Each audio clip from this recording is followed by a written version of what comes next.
இதுதான் Oppo F27 Pro Plus. ரொம்ப பயங்கரமான ஹைப், பயங்கரமான விளம்பரம். ஏன்டா இப்படி பண்ணி வச்சிருக்கீங்கன்ற லெவலுக்கு தான் இருக்கு இந்த போன். இந்த டியூரபிலிட்டி அப்படின்ற இந்த ஒரு மார்க்கை மட்டும் தூக்கி போட்டு பார்த்தா இந்த போன்ல ஒண்ணுமே கிடையாது. முக்கியமா இந்த பிரைஸ் பாயிண்ட்டுக்கு. ஓகே, இந்த விளம்பரத்துக்கு இப்போ வருவோமே. ஃபர்ஸ்ட் நீங்க வாஷிங் மிஷின்ல போட்டு உருட்டலாம், ஸ்விம்மிங் பூல்ல தூக்கி போடலாம், ரோட் ரோலரை வச்சு உருட்டி எடுக்கலாம், நீங்க பஸ்ஸை வச்சு ஏத்தலாம், காரை வச்சு ஏத்தலாம், டெம்ப தட்டலாம். என்னடா பண்ணி வச்சிருக்கீங்க டேய்? இதெல்லாம் விளம்பரத்துல மட்டும்தான் பண்ண முடியும். ரியல் லைஃப்ல பண்றீங்கன்னா வாரண்டியில எதுவுமே கிளைம் ஆகாது. அதுலயுமே எக்கச்சக்கமான ரூல்ஸ் அண்ட் ரெகுலேஷன் இருக்கு. ஓகே, ஃபர்ஸ்ட் நீங்க IP69 இருக்குன்னா நீங்க ஒரு பியூர் வாட்டர்ல போடுறீங்கன்னா ஓகே, ஒரு 1.5 மீட்டர் வரையும் விஸ்டாண்ட் பண்ணும் அப்படின்னு சொல்லலாம். அதுவுமே ஒரு டைம் டியூரேஷன் வரைக்கும் தான். நெக்ஸ்ட் இந்த டிராப் டெஸ்ட் இருக்குல்ல, நீங்க பிளாட்டான சர்ஃபேஸ்ல போடுறீங்கன்னா அங்கேயும் ஓரளவுக்கு ப்ரொடெக்ட் பண்ணும். ஆனா நீங்க ஒரு ஷார்ப்பான ஆப்ஜெக்ட் எங்கேயாவது ஒரு இடத்துல ஒரு டிராப் பண்ணி பாருங்களேன், அவ்வளவுதான், சோலி முடிஞ்சிடும். ஓகே, இந்த டெமோ காட்டுறவங்கள்ட்டே கூட்டு போய் ஒரு ஏதாவது ஒரு ஷார்ப் இருக்கிற ஆப்ஜெக்ட் இருக்கிற இடத்துல நீங்க போய் டிராப் பண்ண சொல்லுங்களேன், கண்டிப்பா பண்ண மாட்டாங்க. அப்படி பண்ணா போன் ஸ்வாக தான். சரி, இந்த டியூரபிலிட்டியை தாண்டி இந்த போன்ல என்ன இருக்குன்றதை இப்ப கிளியரா பார்க்கலாம். ஃபர்ஸ்ட் பாக்ஸை பொறுத்த வரைக்கும் அதே ஒயிட் கலர் பாக்ஸ் தான். இந்த பாக்ஸை ஓபன் பண்ணும்போது வழக்கமா எல்லா பேக்கேஜிங் கண்டென்ட்டும் இருக்கு, அதுல எந்த குறையும் வைக்கல. ஒரு நல்ல கேஸ் கொடுத்திருக்காங்க, type C to type A cable, 67 வாட்கான சார்ஜர், சில paper work, SIM injector pin எல்லாமே பாக்ஸ்ல இருக்கு. இந்த பாக்ஸ் இப்ப ஓரமா வச்சுட்டு இப்ப இந்த டிசைன் பக்கம் வருவோம். இங்க டிசைன் பார்க்கிறதுக்கு ரொம்பவே அழகா இருக்கு, அட்ராக்டிவாவும் இருக்கு. டிசைன் ரொம்பவே டிஃபரெண்டா பண்ணிருக்காங்க. இந்த பிங்க் கலர்ன்ற ஒரு கலர் நம்ம கையில இருக்கு, இது இல்லாம ப்ளூ கலர்ன்ற ஒரு வேரியன்ட் கொடுத்திருக்காங்க. ரெண்டுமே நல்லா இருக்கிற ஃபீல் தான் இருக்கு. நெக்ஸ்ட் இங்க டாப் சைடுல பார்த்தோம் அப்படின்னா உங்களுக்கு ஒரு செகண்டரி மைக் கொடுத்திருக்காங்க. பாட்டம் சைடுல ஒரு ஸ்பீக்கர் தான் இருக்கு.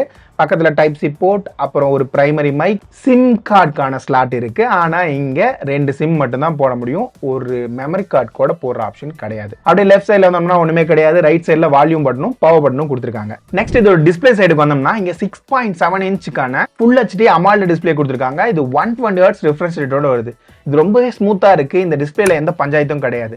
ஆனா இந்த பட்ஜெட்டுக்கு ஆல்ரெடி இருக்கிற காம்படிஷன்ல இவங்களோட ஓப்போ ஃபேமிலியில் இருக்கிற ரியல்மில கூட இப்ப 6000 நெட்ஸ் வரையும் கிளைம் பண்றாங்க. 6000 நெட்ஸை கூட விட்டுருங்க, ஒரு டிபிக்கல் பிரைட்னஸே கிட்டத்தட்ட ஒரு 1000 நெட்ஸ் வரையும் கொடுக்குறாங்க. இந்த போன்ல உங்களுக்கு ஒரு 500 நெட்ஸ் வரையும் தான் கிடைக்கும். மேட்டர் என்னன்னா, உங்களுக்கு அவுட்டோர்ல யூஸ் பண்ணும்போது இன்னும் கொஞ்சம் விசிபிலிட்டி நிறைய தேவைப்படுது, முக்கியமா இந்த செக்மெண்ட்டை மைண்ட்ல வச்சு பார்க்கும்போது. இதை தவிர்த்து நீங்க யூடியூப்ல எல்லாம் பிளே பண்றீங்கன்னா உங்களுக்கு 4K HDR 60 FPS வரையும் சப்போர்ட் பண்ணும். ஆனா இந்த ப்ராசஸர் அதை அந்த அளவுக்கு ஸ்மூத்தா ஹேண்டில் பண்ணல. அந்த இடத்துல உங்களுக்கு மைனரான லேக் இருக்கு. ஆனா நார்மலா 4K வீடியோ நீங்க பிளே பண்றீங்கன்னா அதுல எந்த பிரச்சனையும் கிடையாது. கலர்ஸ் ரொம்பவே நல்லா இருக்கு. வியூவிங் ஆங்கிள்ஸும் குறை சொல்ற மாதிரி இல்ல. அப்புறம் வேற என்ன, fingerprint, face and lock, இது எல்லாமே இந்த செக்மெண்ட்ல நல்லாவே பண்ணிருக்காங்க. இதுல குறை சொல்ற லெவலுக்கு எதுவுமே இல்ல. ஆனா இந்த ஸ்பீக்கர் சைடு வந்தோம்னா இங்க ஒரே ஒரு ஸ்பீக்கர் தான் கொடுத்திருக்காங்க. 30,000 ரூபாய்க்கு ஒரே ஒரு ஸ்பீக்கர். குவாலிட்டி ஓரளவுக்கு டீசெண்டா இருக்கு. ஆனா இங்க இருக்கிற காம்படிஷனுக்கு என்னடா பண்ணி வச்சிருக்கீங்கன்ற லெவலுக்கு தான் இருக்கு. அட்லீஸ்ட் டூயல் ஸ்பீக்கர் கண்டிப்பா கொடுத்துருக்கணும், அது இங்க மிஸ் ஆகுது. அப்ப இதோட காலிங் எக்ஸ்பீரியன்ஸ் பக்கம் வந்தோம்னா அதுல எந்த பஞ்சாயத்தும் கிடையாதுங்க. கால்லாம் நல்லாவே தான் எடுக்குது. சொல்ல போனா இங்க 3வதா ஒரு மைக் கொடுத்து வச்சிருக்காங்க, நாய்ஸ் கேன்சலேஷன் மைக்.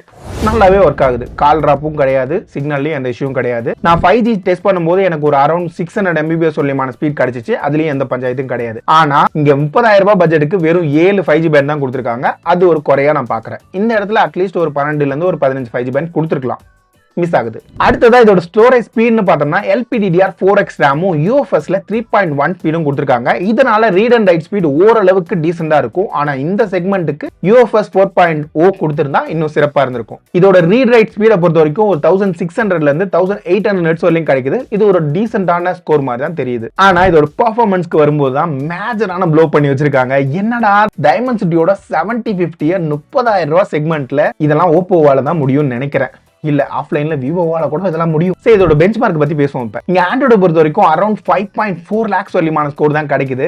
இதே செக்மெண்ட்ல ரியல்மி GT16 சொல்லிட்டு ஒரு மாடல் சுத்திட்டு இருக்குதுங்க. அதோட ஸ்கோர் கிட்டத்தட்ட அரௌண்ட் 1.4 மில்லியன்ல இருந்து 1.5 மில்லியன் வரையும் கிடைக்குது. இதோட கிட்டத்தட்ட 3 times பெட்டரான ஸ்கோர் அங்க கிடைக்குது. இதோட கிக் பெஞ்ச் ஸ்கோர் ஓரளவுக்கு டீசெண்டா இருக்கு. 3D மார்க்கோட ஸ்ட்ரெஸ் டெஸ்ட் ஒரு 99% மேல ஸ்டெபிலிட்டி இருக்கு. தெர்மல் த்ராட்லிங்ல உங்களுக்கு 92% ஸ்டெபிலிட்டி கிடைக்குது. ஆனா அந்த ஸ்கோர் எல்லாமே ஒரு நல்ல ப்ராசஸர் கொடுத்துட்டு பார்த்துருந்தோம்னா இன்னும் பெட்டரா இருந்திருக்கும். அதுவும் இங்க மிஸ் ஆகுது. பெஞ்ச் மார்க்லாம் ஓகேங்க.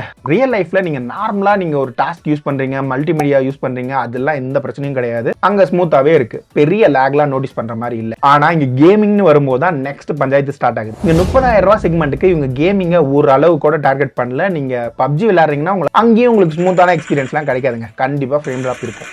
ஹீட்டிங் ஓரளவுக்கு இருக்கு, மேஜரான ஹீட்டிங் இந்த போன்ல கிடையாது.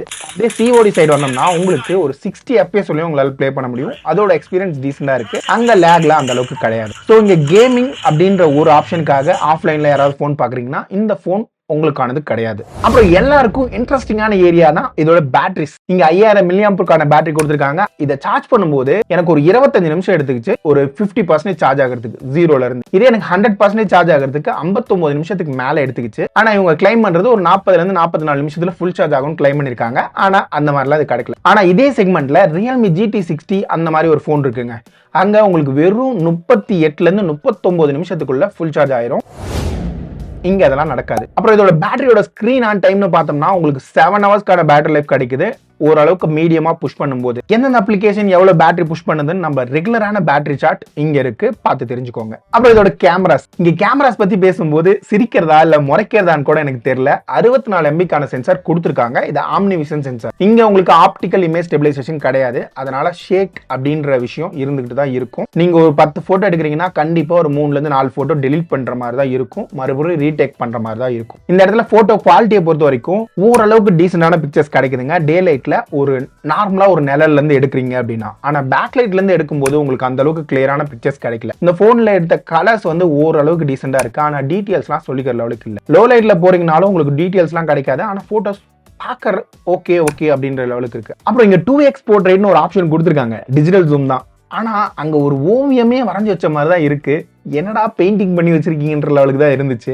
இது என்ன, இதோட ஸ்பெஷலைட் ஒன்னு இருக்கு. இதோட ஃப்ரண்ட் கேமரா இங்க வெறும் 8 MBக்கான ஃப்ரண்ட் கேமரா, அதுவும் 30,000 ரூபாய் பட்ஜெட்ல கொடுத்து வச்சிருக்காங்க. இதோட அவுட்புட் சொல்லவா வேணும், பெரிய லெவல்ல எதிர்பார்க்காதீங்க. மல்டிபிள் கண்டிஷன்ல எடுத்து பார்த்தேன், நல்லாவே சொதப்பி வச்சிருக்காங்க. ரொம்ப கண்ட்ரோலான லைட்டிங் இருக்கும்போது ஓகே டீசெண்டா இருக்கு அப்படின்னு சொல்லலாம். மற்ற இடங்கள்ல அவுட் ஸ்வாகா. அப்புறம் வீடியோ சைடு வருவோமே, இங்க 4K 30 FPS சொல்லியும் பேக்ல உங்களால ஷூட் பண்ண முடியும். ஆனா ஸ்டெபிலிட்டி சுத்தமா கிடையாது. நீங்க மூவ்மெண்ட்ல எடுக்கிறீங்கன்னா அந்த ஃபுட்டேஜ் யூஸே பண்ண முடியாது. ஒரு இடத்துல ஃபிக்ஸ்டா வச்சுட்டு பேன் பண்றீங்க அப்படின்னா அந்த இடத்துல ஓரளவுக்கு யூஸ்ஃபுல்லா இருக்குங்க. இப்ப அப்படியே ஃப்ரண்ட் சைடு வருவோமே, உங்களால 1080p வரலையும் தான் ரெக்கார்ட் பண்ண முடியும். ஃபுட்டேஜ் ஓரளவுக்கு டீசெண்டா இருக்கு. ஆனா ஒரு நல்ல விஷயம் என்னன்னா ரெண்டு பக்கமே உங்களுக்கு போர்ட்ரேட் வீடியோ சப்போர்ட் கொடுத்திருக்காங்க. ஆனா அங்கேயும் ஸ்டெபிலிட்டி கிடையாது. ஒரு இடத்துல ஃபிக்ஸ்டா வச்சு எடுக்கிறீங்கன்னா ஓகேன்ற லெவலுக்கான ஃபுட்டேஜ் அங்க கிடைக்குது. சோ மொத்தத்துல இங்க கேமரா செக்மெண்ட்டும் அவுட், உங்களுக்கு அல்ட்ரா வைடும் கிடையாது. இந்த செக்மெண்ட்ல உங்களுக்கு டெலிஃபோட்டோ லெவலுக்கு நிறைய போன்ஸ்ல வந்துட்டு இருக்குது. இதுல எதுவுமே கிடையாதுங்க. கேமரால பெரிய எதிர்பார்ப்பு வச்சுக்காதீங்க. அப்புறம் வேற என்ன, உங்களுக்கு ஆண்ட்ராய்டு ஓஎஸ்ல ஆண்ட்ராய்டு 14 கொடுத்திருக்காங்க.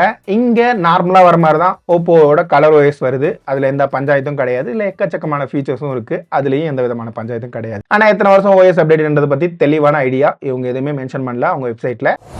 சோ வெயிட் பண்ணி தான் தெரிஞ்சுக்கணும் அதெல்லாம். இப்போ ஃபைனலா இதோட பிரைசிங் வருவோமே, இதோட பிரைசிங்கை பொறுத்த வரைக்கும் 8GB 128GB வேரியன்ட் 28,000 ரூபாய்க்கு பிரைஸ் பண்ணிருக்காங்க. இதே 8GB 256GB வேரியன்ட் 30,000 ரூபாய்க்கு பிரைஸ் பண்ணிருக்காங்க. உங்களுக்கு சில இடங்கள்ல கார்டு ஆஃபர் ஒரு 10% வரையும் தராங்க, சில இடங்கள்ல சுத்தமா இல்ல. ஆனா அந்த பிரைசிங்க்கு இது ஒர்த்தா இல்லையான்னு கேட்டா வர்த்தே இல்ல அப்படின்னு தான் சொல்லி ஆகணும். என்னதான் இவங்க ஆஃப்லைன் சொல்லியிருந்தாலும் எவ்வளோடா கட் பண்ணுவீங்க அப்படின்ற ரேஞ்சுக்கு தான் இருந்துச்சு. இங்க சிம்பிளா ஒன்று சொல்றேனே, இதே செக்மெண்ட்ல உங்களுக்கு Realme GT60 ஒரு மாடல் கிடைக்குதுங்க. அங்க டிஸ்பிளே பார்த்தோம்னா இதோட பெட்டரான டிஸ்பிளே இருக்கு. கேமராஸ் பயங்கரமா பண்ணி வச்சிருக்காங்க. ரொம்ப மோசம் இல்லைனாலும் இதோட கம்பேர் பண்ணும்போது ரொம்பவே நல்லா இருக்கு. ஃப்ரண்ட்ல 32 MBக்கான சென்சார் அந்த போன்ல இருக்கு. அது மட்டும் இல்லாம உங்களுக்கு வேப்பர் சேம்பர் கூலிங் கொடுத்துருக்காங்க. இதோட